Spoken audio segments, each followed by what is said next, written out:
وجنا وس راځو د اولنی حدیث کې وی ورځ اعتکاف ذکر راغی لاس خو په من جوړ کړی چونکه دا حدیثو مزاج دی دینه څه مطلب دی نو تاسو بوای اعتکاف درې قسمه دی یو واجب دی یو اعتکاف سنت دی یو نفل دی واجب دار چې تا نظر ومانو مال الله زوی راکو زب الله سره اعتکاف کو دغه اعتکاف چې تکه دی ته وی واجب ځ الله د فساد نه الله د مصیبت نه الله د بیماری نه د دې سره فارغ چې نظر ومني اعتکاف کې دا پتا واجب شي دویم نمبر اعتکاف نفلی دی لکه دغه حدیث کې چراغ یو سړی اعتکاف یو ورځ کې ام کولای شي الله به درې خنادقه د جهنم نه لري کوي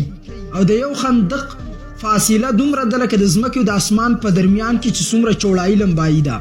دومره فاصله به الله د جهنم نه لري کوي نو دا د فضیلت خبره ده دا ته کولای شي چې کله مسجد ته نوځي په دغه درمیان کې یو انسان دی او هغه د اعتکاف کوي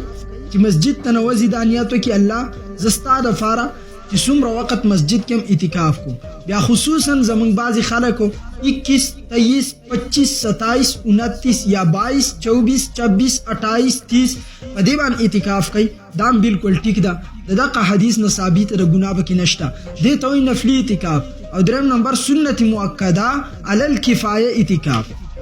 کوم اعتکاف د سنت مؤکده علی الکفایه مطلب دا چې کله کوم مسجدونو کې جمعه نه هغه مسجد کې یا د خار یو کس په یو مسجد کې بخامخه کینی شپږ جمعهتونو په کلو کې دي څنګه چې دا مسله فقهي لیکل زی پیش کوم باقی په هر مسجد کې ناسته بکار شپږ جمعهتونو په یو ځګین کې دي او پاره کې جمعه نشته د شپږ جمعهتونو کې چې په یو جمعهت کې یو کس کې ناسته د ټولو ذمہ الله فارغي او په هر مسجد کې بکینی اور د کم جمعات چې په خار کې دی نو د خار په هر مسجد کې به یو کس کینی نو د محلي ذمہ و فارغيږي دې ته سنت مؤکده للکفایه اعتکاف کټول خلکو پرې خو ټول ګناګار دي لکه څنګه چې تراوی سنت مؤکده علی الکفایه دي کټول خلکو پرې خو دي ټول ګناګار دي ټول خلکو پرې خو دي ټول ګناګار دي څه خلکو وکړي یو کس ته عذر دی د سنت پرې خو دو د ګناه د څنګه چې فرض پرې خو دو ګناه ده دا مطلب نه دی چې سنت دی جو بس خپل تابع دي نه د خپل تابع به کې بیا څه شو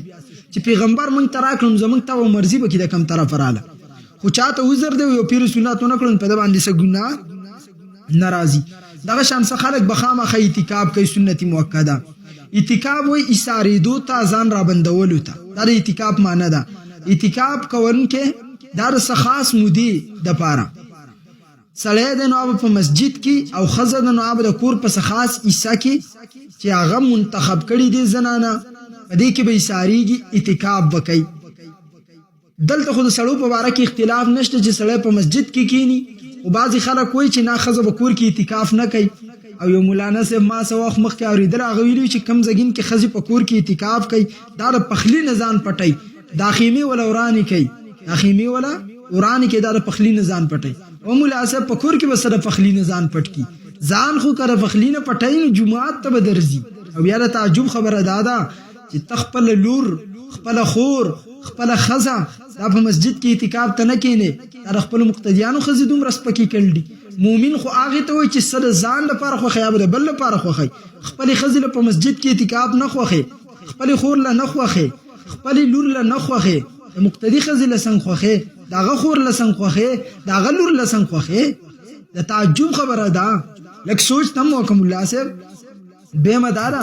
نبی علیہ السلام وای د خزی منز د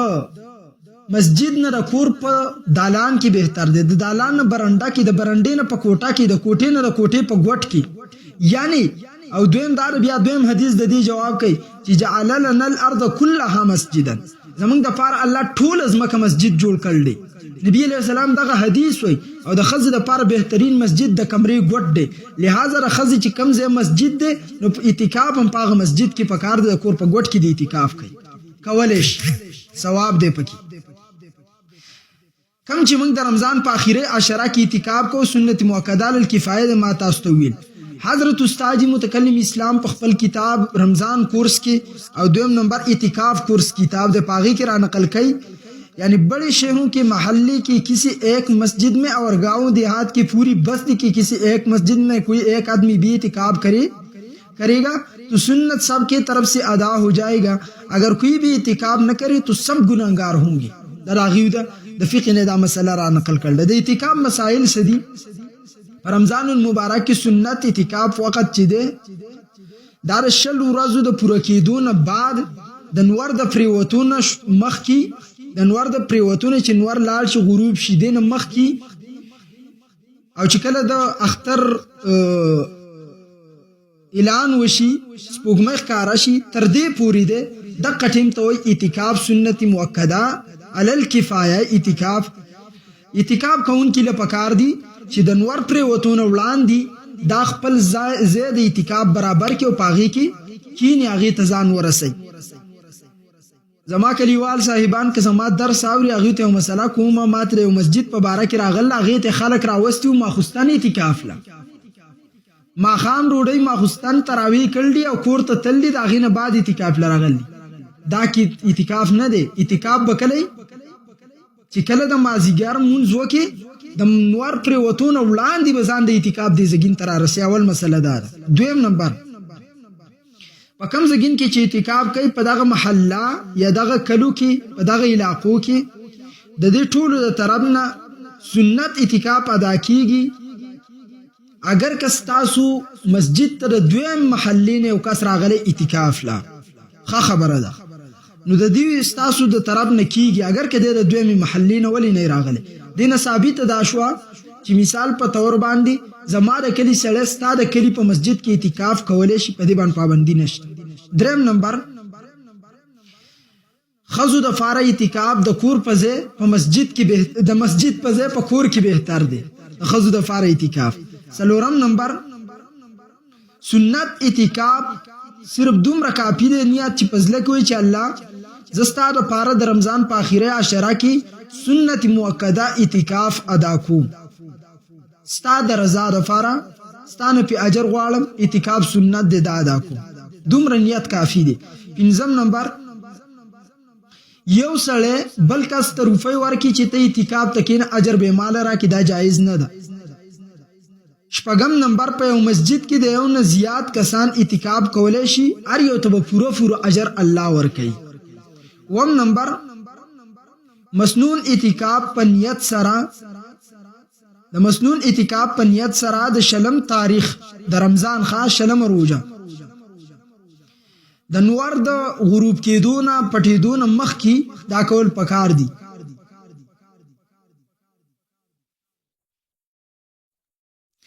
یو سړی د نور د پریوتونو مخکې په مسجد کې داخل شو خو نیت یې نه دی کړی نور فنا شو بیا یې نیت وکړو نو سنت اعتکاف به نه شوي یعنی د نور د پریوتونو مخکې تاسو نیت وکړئ د اعتکاف په حالت کې کم کارونه جایز دي هغه دي وس نمبر 1 خوراک سکاکو په دې شرط سره چې مسجد بګندګۍ نو نمبر 2 خوب کولای شي په دې شرط سره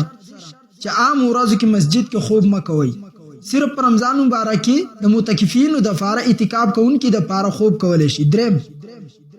د ضرورت مطابق خبریم کولای شي جایز دي سلورم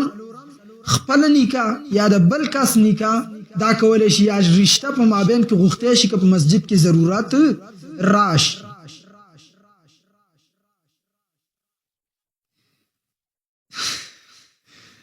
الکه دا یو مسله درته اوس بیا وکم دا نکاح لفظ راغه ذهن ته میراله ابل ورځ زمونږ یو رشتہ دار دی هغه ماته یو ویډیو را لیږل او دا الګ زه پیژنم د بدی سب پوسټ ورکړل زما په باره کې دی تر حسین احمد سے لطیفه نه دا اورېدلې ګوره دیوبندي علماء به دومره کمزوري نه ګڼي دا رفع نسب جر ستا په شانتي نه دا بوډاګانم شنو دا رفع نسب جر زګه دیو په ځوانۍ کې خپل ځان او خپل جسم محفوظ ساتي الحمدلله پنځم نمبر کفړې پکې بدلولې شي شپږم نمبر خوشبو پکې لګولې شي اووم نمبر تیل پکې لګولې شي لامبې پکې مو حدیث مبارک کې د ذکر خو نه دی راغلی خو بهرحال چې په دې کې ونه لامبې بهتر ده په اعتکاف کې دا جسم د قشانتي الله ته خوښ دی اتم نمبر سر ګمنځولی شي، خو واسې نه چې تا تیل لګولی و مسجد هر څه دې ګنده کړي، د مسجد خیال به ورسه ساتي، باقي سر هم ګمنځولی شي، یخته ګمنځولی شي. انزلو ذکر پکې استاد نه دی کړی، وجه دا ده چې نه انزل بهتر دی. نهم نمبر په مسجد کې که ته ډاکټر صاحب نو معاینه کولی شي، نسخه لیکلی شي، که بغیر د اجرت نه وکړي نو جایز دی، او که چېرته په اجرت باندې دا کار کوي او په اعتکاف کې ناست بیا مکروه دی. نو په اجرت باندې به په اعتکاف کې یو کار نه کوي، بغیر د اجرت نه دننه په اعتکاف کې ته چاته دوایي نسخه ورکولی شي. لسم نمبر خپل لوښي چې کوم تاله خوراک له راوړی شوي هغه انځلی شي. نو کوم ملا صاحب چې ویل چې ښځې ځان د لوښو د انځلو نه پټی نومون خوای چې کولی شي دا کار، او ته اعتکاف کې ناست یې لوښي انځه، اوس به وایي چې کور کې بیګم صاحب نه پرېږدي او په مسجد کې ملا صاحب نه پرېږدي. دا دوه ډېره غټه خطره ده د خلکو دپاره. په کور کې بیګم ده، ٹھیک ہے، دا ماته د مرکز اهل سنت والجماعت خادم وی اگست کې چې زه تللی وم پنجاب ته، بار بار ښځه بیګم صاحبه داسې بیګم صاحبه داسې، ما یې کاش کې چې تاوان پښتنه ولیدلي وي تا ورته بیګم ویلي یې که نو دا سټ یې لښه په څپېړو کې سپینه و. نو بیګم لوښي رالیږل دي، هغه لوښي تاسو انځلی شئ په اعتکاف کې، هغه دی اوس هم ورسره مدد کولی شي. 11 د زندګۍ د ضرورت دپاره چې کوم شي اغوستل خرڅولي هغه هم جایز دي، خو په دې شرط چې سودا به مسجد ته نه راوړي، ځکه مسجد نه تجارتګاه جوړول جایز نه دي. باقي ته کولی شي غویي علي غوالي په مسجد کې د سړی خواله راغی ریټ ورسه کولی شي. 12 که ښځه په اعتکاف کې ناسته خپل بچي ته فی ورکولی شي، جایز دي. 14 اعتکاف کوونکې خپل نشیست چې کوم زګین کې دی هغې نه ګیر چاپېره څادرې دا لګولی شي. 14 اعتکاف کوونکې په مسجد کې خپل ځای بدلولی شي، د یو نه بل ته وړی شي. دلته یو مسله به کې راغله، یوې زنانه دا مسله راغلې وه چې د هغې رور مړ شوی نو هغې اعتکاف پرېښی او تلې وه، اعتکاف یې کاوه، رور و کورارې وفات شوی او د اعتکاف نه تلې وه. نو بیا ورته یو بلې زنانه ویلي چې دغه اعتکاف به ته بیرته دوباره نه راګرځې، لږ خیال کوئ، د ځانه مفتیانې مه جوړوئ، مونځ درځي نه سبحانه، او مسلې ماشاءالله مفتو کالذي کوئ، دین کې به غټ احتیاط کوئ. واقعي چې دی به پر روان کال کې د دغه اعتکاف قضا راګرځئ، ځکه یو کار سنت یا نفل خو چې کله تا شروع کو نو اوس په تا باندې واجب شه چې بیا پرېښودو. مفتی ظفرعلی خان رحمت الله علیه تفسیر کې فرمایي وایي چې لنګېدی نه شوې نو بیا ته ساجت چې اعتکاف دې نشه کولی، اصولو باندې نه شوې ټینګېدی نو ولې کېناستې، اوس په تا فرض واجب ده. د وجې نه هغې زنانه له پکار وي چې کوم اعتکاف تا په دې کال کې پرېښود را روان کال کې 10 ورځې دغه اعتکاف قضا راوړي، او که نور اعتکاف ورسکه یعنی در روان کالم کې او د دې مخکې قضام راوړي نو 20 ورځې اعتکاف به بیا کې. 15 نمبر د ضرورت مطابق بستره، صابون، د خوراک څښاک، لاس انځل، د دې لپاره چې کوم شیزونه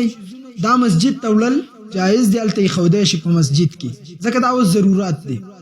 او کوم کارونه چې حرام او مکروه دي، منع او مکروه دي، هغه دا کارونه دي بغیر د ضرورت نه خبرې کول، که دې وکړي اعتکاف خو دې کېږي خو ثواب کمیږي. 2 نمبر د اعتکاف په حالت کې فحش یا بیکاره او دروغ قصې کول، یا د اسلام په خلاف باندې فالتو شیزونه، تصویرات، اخبارات، رسائل دا مسجد ته راوړو، ایښودل، ویل، نورو ته ویل، دی کارونه به ځان ساتئ، دا ممنوع دي، منع دي، مکروه کار دی. 3 نمبر د ضرورت نه زیات سامان په مسجد کې خورول دا منع دي. او 4 نمبر د جماعت بجلی، ګیس، اوبه بغیر د ضرورت نه استعمالول، هسې استعمالول دا کار منع دی او مکروه دی. او 5 نمبر په مسجد کې سیګرټ یا حقه څکل دا منع دی، دا کار به نه کې. 6 نمبر بغیر د ضرورت نه موبایل استعمالول دا کار منع دی. 7 نمبر چاته حجامه کول په پیسو سره دا کار مکروه دی. که چاته زیات ضرورت د حجامې یا د حجامت دوان او ستا وس نه کېږي ته اعتکاف ته ناست یې، نو په داسې صورت کې تا ته اختیار شته. مثال طور یو نایي په اعتکاف کې ناست دی او چاله اخته واړه کوي، کاروبار به نه جوړوي، اوس بغیر د اجرت نه دی غریب هېڅ ګزاره نه کېږي، نو کولی شي. خو په دې کې به شرط دا وي چې ته چاله اخته واړه کوې یا چاته حجامه لګې، اب د مسجد نه بار وي ته به په مسجد کې دننې. لکه څنګه چې عایشې پیغمبر علیه الصلاة والسلام له یختو کې تیل لګول، یختې ګمنځول پیغمبر په مسجد کې دی، عایشه په خپل کور کې حالت حیض کې وه.